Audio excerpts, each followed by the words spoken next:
দুনিয়ার মধ্যে আল্লাহ তাআলা আমাদেরকে দুনিয়ার প্রয়োজন মেটানোর জন্য আমাদের খাওয়া দাওয়া লাগবে, আমাদের রুজি রোজগার লাগবে, আমাদের দাম্পত্য জীবন লাগবে, আমাদের ছেলে মেয়েরাকে মানুষ করতে হবে, এসব কিছু তো লাগবে। এই জন্য আল্লাহ তাআলা বলেন নাই সারা দিন খালি আখিরাতই থাকবে, দুনিয়া কোনো দরকার নাই। এই দিন দিয়ে আল্লাহ আমাদেরকে এখানে পরীক্ষা করেন নাই। শুধু দিন, শুধু ইবাদত, শুধু আল্লাহকে ডাকার জন্য আল্লাহ অন্য মাখলুক তৈরি করেছেন। তারা কে? ফেরেশতাগণ। খাওয়া দাওয়া লাগে নাকি? বিয়ে শাদী করা লাগে? বাচ্চা কাচ্চা কয়জন করে হয় এক একজন ফেরেশতার?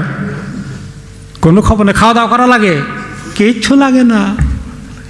তাফাদ্দাল, জাযাকাল্লাহ খায়রান, আকরামাকাল্লাহ। তাহলে এই কাজগুলো আল্লাহ তাআলা আমাদেরকে দুনিয়ার মধ্যে চতুর্দিকে ফিতনা লাগিয়ে দিয়েছেন। ফিতনা দিয়ে পরীক্ষা করবেন। দুনিয়াটা পরীক্ষা, পরীক্ষায় পাস ফেল দোনোটা আছে না? পরীক্ষায় পাস যারা করতে চায় ভালো করে, তারা কি না খেয়ে তেল দিয়ে খালি ঘুমায়? কিরকম পড়াশোনা করে সব কোরবানি করতে হয়। আমরা যদি জান্নাতে যেতে চাই, মাওলানা এতক্ষণ সুন্দর কথা বলেছেন, এই জান্নাতে যেতে হলে পরীক্ষায় পাস করতে হবে। এবং দুনিয়াটা কি? পরীক্ষা।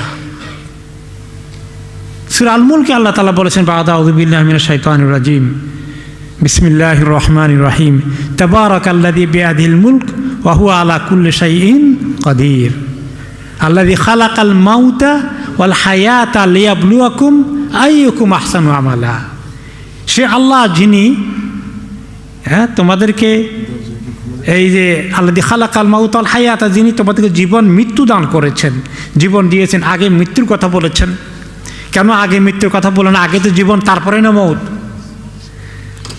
এই যে জীবনটা মৌতের জন্য দেওয়া হয়েছে, আর মৌতের কথা ভুলে যেও না। ওইটা মনে রাখবা। দুনিয়ার স্বপ্ন যখন ঘুরঘুর করবে, তোমার মৌত যে কোনো মুহূর্তে হয়ে যেতে পারে। এইখান থেকে আপনি বাড়িতে নিশ্চিত পৌঁছে যাবে, কোনো গ্যারান্টি আছে? সুবহানাল্লাহ। গত সপ্তাহে জানাজা পড়লাম বা মৃত্যু সংবাদ শুনলাম, দারুল উলুমের একটা ছাত্র, 30 বছর না 27 বছর বয়সের ছাত্র, ঘুমের মধ্যে মারা গিয়েছেন। পিতামাতা দেখলো যে ছেলেটা মরে গেছে বিছানার মধ্যে। তো 27 বছরের ছেলে, কোনো অসুস্থতার খবর নাই, ঘুমের মধ্যে মরে গেল। আমাদের এত গ্যারান্টি কেমনে আছে? এই জন্য মৌতকে চোখের সামনে রাখতে হবে সবসময়। আজকেও হতে পারে, কালকেও হতে পারে। এই সতর্কতা যে রাখবে, তার জন্য জীবনটা অনেক মূল্যবান হবে। লিয়াবলুয়াকুম, পরীক্ষা করে দেখতে চান কারা অনেক নেক সুন্দর আমল করে আমার কাছে আসছে, তার মৌত হচ্ছে অনেক সুন্দর আমল নিয়ে। তাহলে দুনিয়ার এই পরীক্ষা, এইগুলোর মধ্যে রুজি রোজগারের অনেক পরীক্ষা আল্লাহ রেখেছেন। টাকা পয়সার দরকার রেখেছেন, টাকা পয়সার দরকারের চেয়েও বেশি মোহ আছে, লোভ আছে, এটাও রেখেছেন আমাদের মধ্যে। সবগুলো দিয়ে আল্লাহ পরীক্ষা করতেছেন। আমরা সেফ না, ফেরেশতারা সেফ, নিশ্চিন্তে আছেন। আমরা বড় পরীক্ষার মধ্যে আছি, পেরেশানির মধ্যে থাকতে হবে। এবং এই এত আকর্ষণীয় করিয়া আল্লাহ তাআলা দুনিয়াকে তৈরি করেছেন, তৈরি করে দিয়ে পরীক্ষা দিয়ে বলছেন, ফালা তাগুররান্নাকুম হায়াতুদ দুনিয়া ওয়ালা ইয়াগুররান্নাকুম বিল্লাহিল গারুর। খবরদার, দুনিয়ার এই আকর্ষণ যেন তোমাদেরকে ধোকায় না ফেলে দেয়। একদম জান্নাতকে ভুলে গেলা, দুনিয়া তৈরি করতে করতে তুমি মরে গেলা। কল্পনা করে রেখেছি যে আর একটু বুড়ো হই, তারপরে দুনিয়াদারি সব ঝামেলা শেষ। আল্লাহ তাআলা কি এমন দ্বারা ধরবো? আর ছাড়বো না কোনো দিন। কিন্তু ধরার আগে যদি আল্লাহ টানতেন। সুবহানাল্লাহ। তো এই জন্য এই আজকেই আল্লাহকে আমরা ধরতে হবে, আজকে আল্লাহর কাছে আসতে হবে, দেরি করার কোনো উপায় নেই। তো আল্লাহ তাআলা আমাদের এই যে ছুটি দিয়েছেন, এই ছুটিটার মধ্যে আল্লাহ তাআলা সময়টা যেন বেকার নষ্ট না হয়ে যায়। আপনার কয়েকদিন ছুটি আছে, কাজে যাওয়া লাগবে না। বাচ্চাদের ছুটি আছে, স্কুল কলেজ ইউনিভার্সিটি যাওয়া লাগবে না। এখন সময় কেমনে কাটবে? সময় যদি নষ্ট করে ফেলি, এই সময় নষ্ট করার জন্যে আল্লাহ তাআলার কাছে আমাদের কি পরিমাণ জবাবদিহি করতে হবে। কোনো সময় নষ্ট করা যাওয়ার জন্য আল্লাহ কি আমাদেরকে এই 10 মিনিট সময় বেকার নষ্ট করার পারমিশন দিয়েছেন? বলে সারাদিন কাজ করলে তো আমরা তো হয়রান হয়ে যাবো, টায়ার্ড, বিশ্রাম নেওয়া লাগবে না? হ্যাঁ, বিশ্রাম নিলে সেটাও ইবাদত হবে। বলে নাফসেকা আলাইকা হাক, আমার বিশ্রাম লাগবে, আমার ঘুম লাগবে, আমার ঘুমে ইবাদত হয়ে যাবে। স্বামী স্ত্রীর দাম্পত্য জীবনের সম্পর্ক ইবাদত হয়ে যাবে। মায়া মমতা ভালোবাসা এগুলো সব ইবাদত হয়ে যাবে, দুনিয়া কামাইও ইবাদত হয়ে যাবে।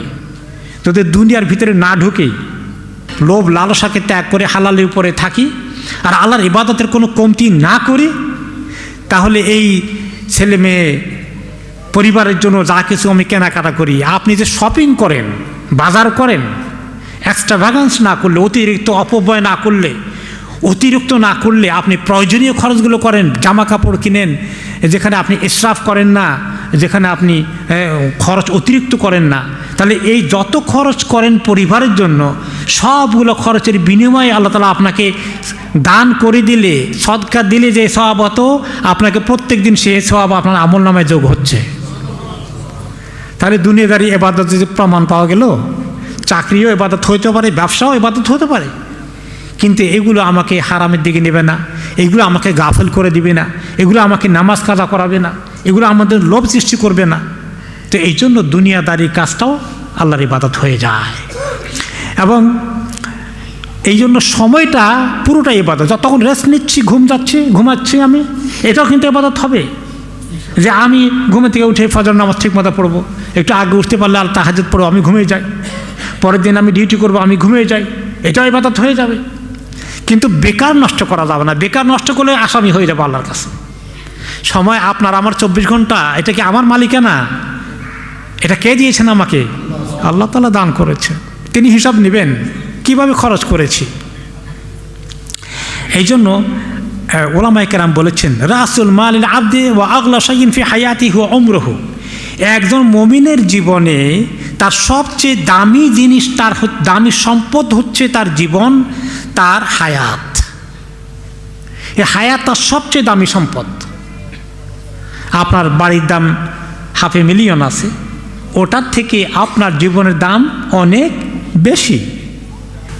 ইবনুল কাইয়্যিম রাহমাতুল্লাহ আলাইহি বলেন, সময় যারা নষ্ট করে, বেকার নষ্ট করে, কোনো কাজ না কি করবে। এখন তো একটু আগে মাওলানা বলেছেন যে এইটা আমাদের হাতে আছে, সময় কি আর কোনো কাজে লাগাতে কি আর অসুবিধা আছে?